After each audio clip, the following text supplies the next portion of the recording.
Hello student, चलिए शुरू करते हैं। कक्षा 9 गणित संख्या पद्धति का प्रश्नावली 1.1 का क्वेश्चन नंबर 1। हमारा क्वेश्चन हमसे क्या कह रहा है? क्या शून्य एक परिमेय संख्या है? क्या इसे आप p बटा q के रूप में लिख सकते हैं, जहां p और q पूर्णांक हैं और q बराबर 0 नहीं होना चाहिए। ठीक है, तो चलिए हल करते हैं हम अपने इस क्वेश्चन को। सबसे पहले हम जानते हैं कि हमारा परिमेय संख्या क्या होता है।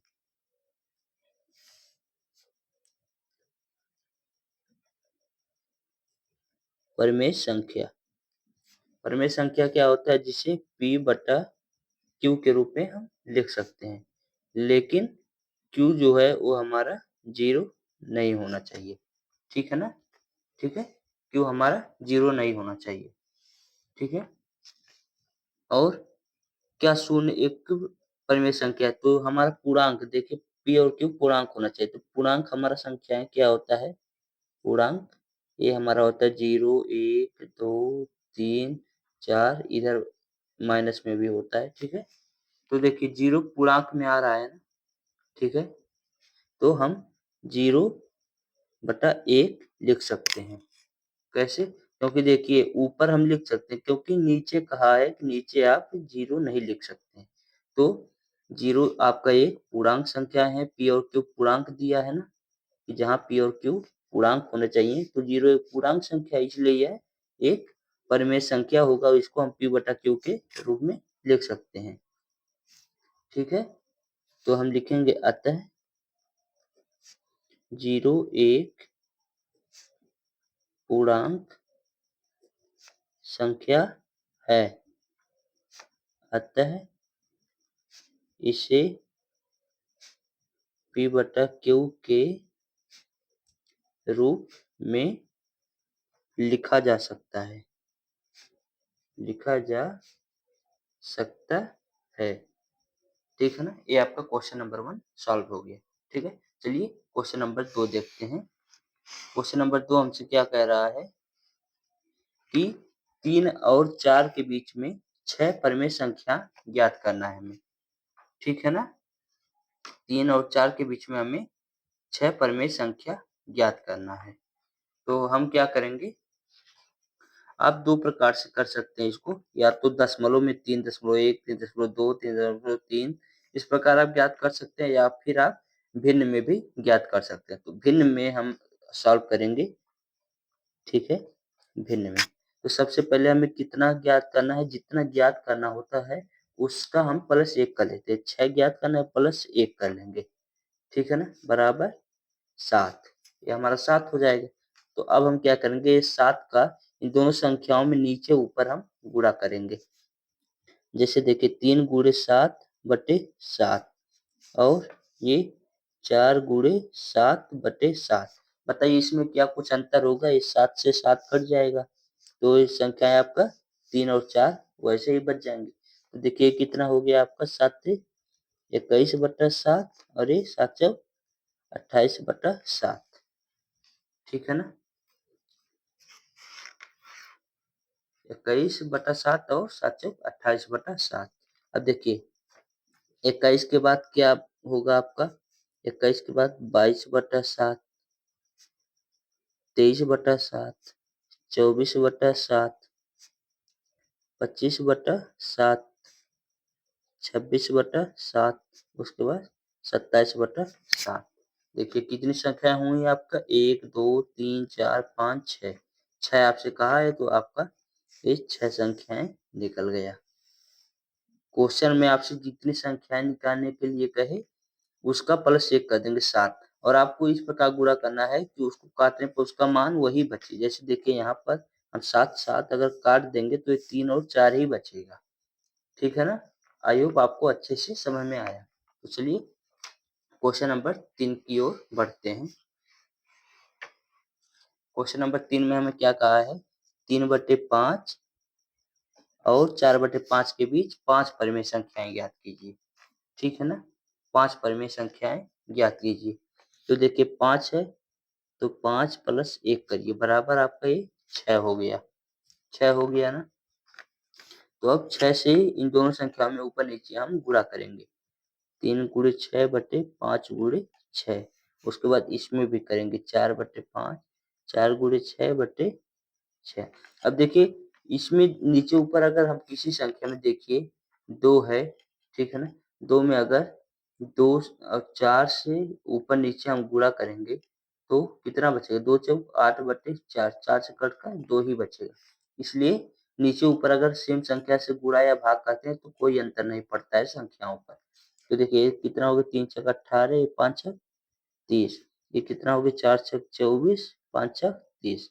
अब इसके बीच में आप 5 परिमेय संख्याएँ अपना लिख सकते हैं, ठीक है ना? 5 परिमेय संख्याएँ लिख सकते हैं। देखिए जैसे 19/30, 20/30, 21/30, 22/30, 23/30, ठीक है ना? ये देखिए आपकी ये 5 परिमेय संख्याएँ आ गया, ठीक है ना? आई होप आपको ये अच्छे से समझ में आया है। चलिए चौथे क्वेश्चन की तरफ बढ़ते हैं। हमारा चौथा क्वेश्चन हमसे क्या कह रहा है, ठीक है? चौथा क्वेश्चन हमसे कह रहा है, क्या निम्नलिखित कथन सत्य है? कारण सहित उत्तर दीजिए, ठीक है? देखिए प्रत्येक प्राकृतिक संख्या एक पूर्ण संख्या होती है।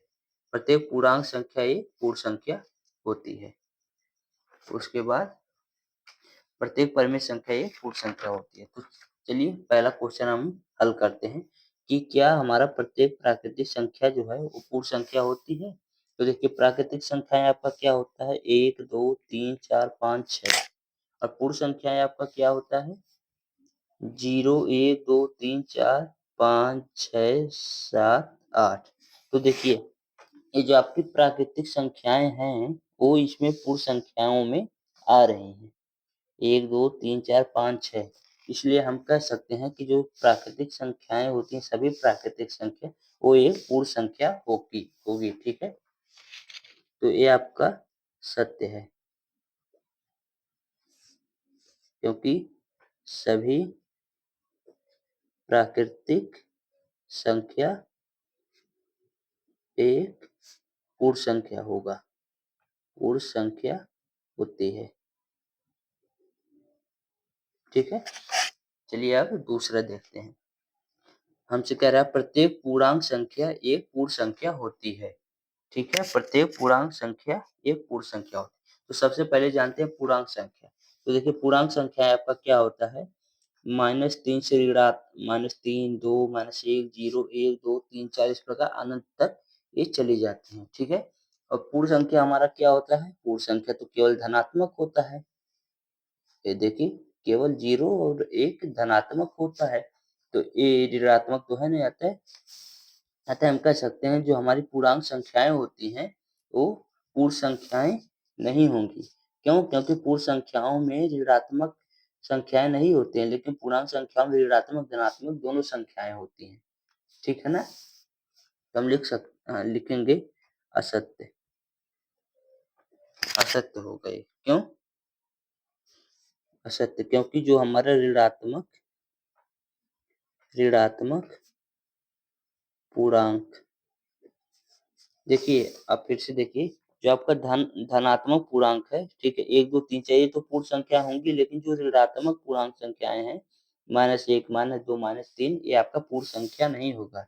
ऋणात्मक पूर्णांक संख्याएँ पूर्ण संख्या नहीं होती है, ठीक है? नहीं होती है। चलिए अंतिम क्वेश्चन देखते हैं हमारा। प्रत्येक परिमेय संख्या एक पूर्ण संख्या होती है कि प्रत्येक परिमेय संख्या एक पूर्ण संख्या होती है, ठीक है? तो हमारा पूर्ण संख्या क्या होता है? पूर्ण संख्या होता है हमारा 0, 1, 2, 3, 4, 5, 6, 7, 8, ठीक है? लेकिन परिमेय संख्या किस प्रकार होती है? P/Q के रूप में। ये आपका 3/4 के रूप में भी हो सकती हैं, 2/5 के रूप में हो सकती हैं। लेकिन ये दोनों तो पूर्ण संख्या नहीं होती हैं क्योंकि पूर्ण संख्या 0, 1, 2, 3, 4 के फॉर्म में होती हैं। अतः हम कह सकते हैं यह आपका असत्य है, असत्य है, असत्य क्योंकि क्योंकि भिन्नात्मक संख्याएँ जो आपकी होती हैं भिन्नात्मक संख्या पूर्ण संख्या नहीं होती।